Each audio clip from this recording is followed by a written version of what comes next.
Now,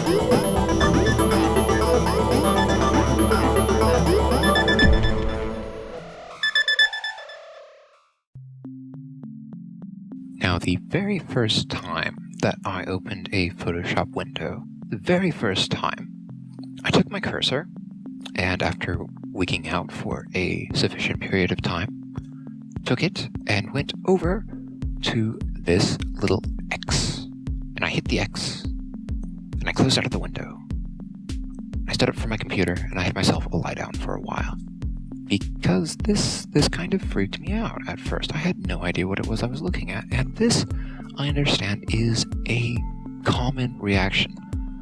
Although taking a nap for your health probably isn't the most common manifestation of that reaction, but the reaction is still there on some greater or lesser scale. Now, by the end of this video, you should be able to understand what it is you're looking at and interact with it, at least on a fundamental level. Now, the first thing you're likely to see is this huge empty gray area here. This huge empty gray area here is called the workspace, because you work in that space. And the work that you do in there is on canvases, and those canvases, take the form of various different windows and any sort of arrangement that we'll get into later, but just know that this is the workspace. Now, the second thing, and probably the most familiar thing that you're going to see, is the menu bar up here.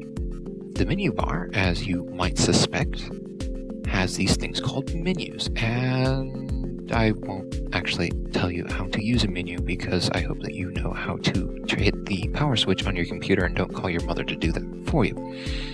Now, the other thing that you're going to see underneath the menu bar that will look not quite as familiar is the options bar. Now, the options bar is entirely dependent on what you have selected in the toolbar. Yes, the toolbar is actually over on the side, and you can't dock it to the top like you can with some programs. This is stuck on the left side here. And the toolbar is home to tools, which are kind of nice and sort of useful. And the last thing that you're likely to see are the Windows bars. Now, these are actually individual little windows, and these windows have tabs, and these tabs are arranged in windows. I know, it's really complex, but just stick with me for a moment. Now, I have a color window, an adjustments window, and a layers window, all right here. But if you click the tabs, you can open up my swatches window, my masks window, and my channels window. And they'll resize automatically if you have the one of the more current versions of Photoshop, which is one of the little spiffy things that they like to do to make you go, oh, I wish I had that feature, and fork out the money for the upgrade. But this right here, as it is right here, is pretty much what a fresh install of Photoshop CS5 looks like. Now let's customize it a bit, because this actually isn't what I want, and I'm going to show you how to get what I want. And you can change what it is that you are working with to what it is that I have until you get to such a point where you can actually develop your own preferences and then do whatever makes you happy and whatever works with your workflow. Now, the thing is, there are actually some windows that I want open that aren't. For instance, let's see, where is it? The navigator. It's called the navigator. Now, when I clicked that, I actually opened 3 windows in a new column. Because here's one column, and suddenly there's this weird, really thin column with the navigator selected, and it just kind of flies out here. Now, if I want to expand that to a full column, I can press these 2 little double arrows, and it will actually become a full column. Now, the navigator is not actually doing anything because I don't have a canvas open. Let me open a canvas so you know what it is you're looking at. Yeah, let's just go with whatever that is. Yay, I have a canvas open. I have my navigator here. And I also have histogram and info, which are sort of nice but completely useless. So if I don't want the histogram window open, I can actually click and drag it out into my workspace, and it now removes itself from these docked tabs and is its own free-floating window. But when you do that, you also get access to this little X. And when you click that little X, it disappears magically. And I don't actually use the info window either, so I'm just going to pull that up and get rid of it too. Now, the navigator is kind of awkwardly here in the middle of things, and I'm used to having it at the top of this column. This can be put at the top of the column very easily if you just click and drag it up above where the color swatches and style docked windows are. And if you look carefully, you can actually see there is a blue highlight right above the tabs and right beneath the dark gray bar that designates where that column starts and ends. And if I release, it'll actually move it up there. And let's say that I don't actually use the adjustments and masks windows very often, and I want to get rid of them, but I want to get rid of them at the same time. The easiest way to do that is to actually click and drag out from a part of the tab bar that isn't actually a tab, and it'll take everything associated with that particular docked window out of the docked column.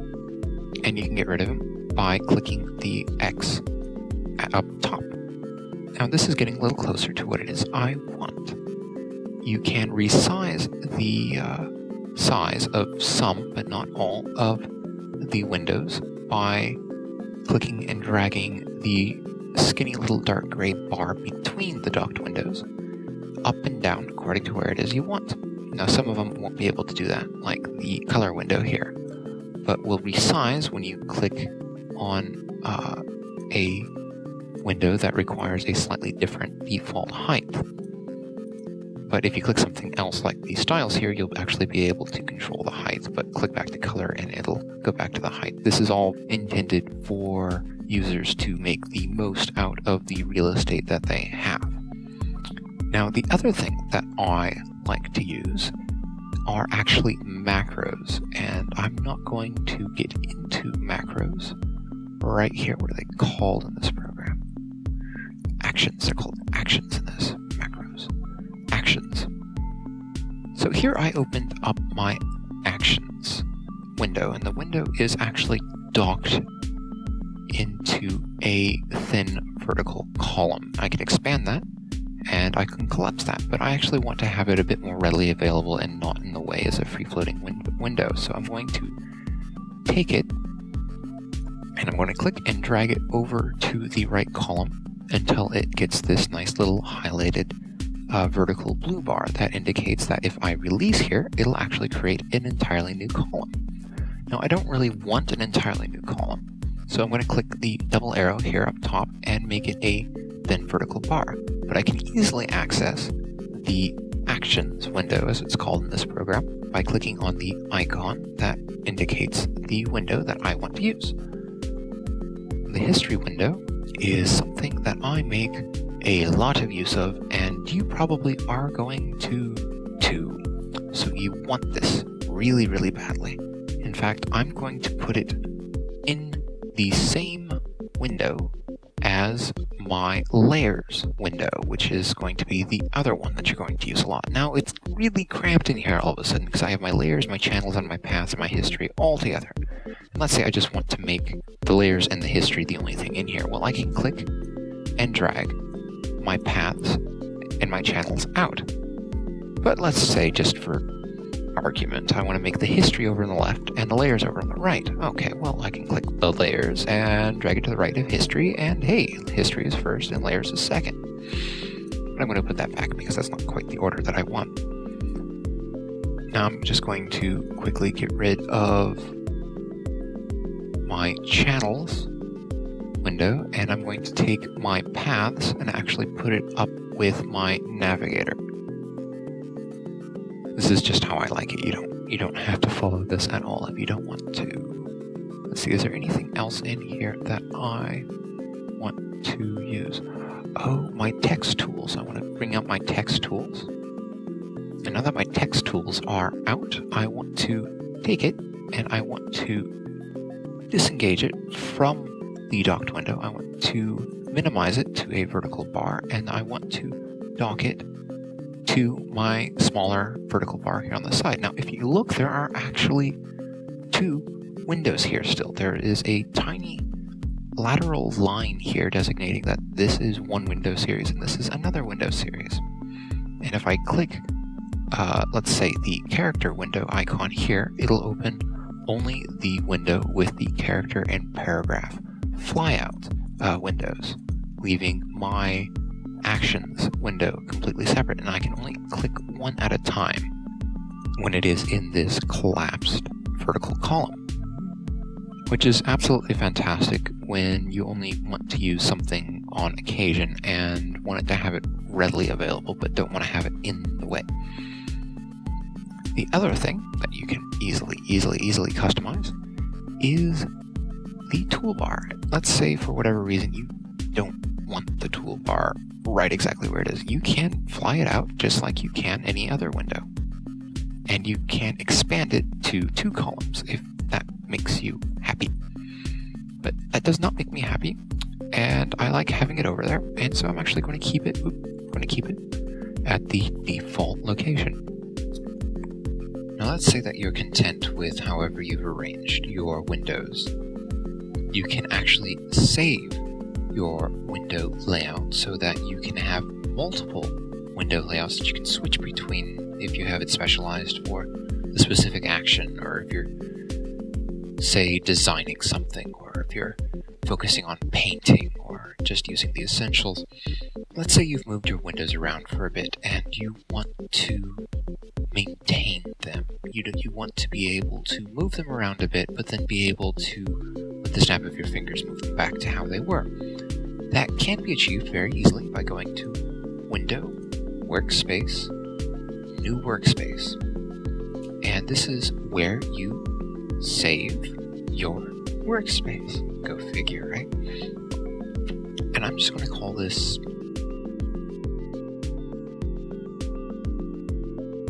Standard, because I'm original. Okay. Standard. And I'm going to save it. And suddenly Standard is up here in the top right. And I'm just going to pull this out so you can see all the other ones that are here. And there's a few. And that is now preserved forever and ever and ever and ever until you actually go off and decide to delete it. But never mind that. This is saved. You can exit out, start the program up again. You can do anything you want to. You can move stuff around. You can switch to other very interesting workspaces that I have no knowledge about at all. And with the click of the button, be able to come back to your own customized and also very familiar workspace layout. That covers about what I want to cover in this video. So yeah.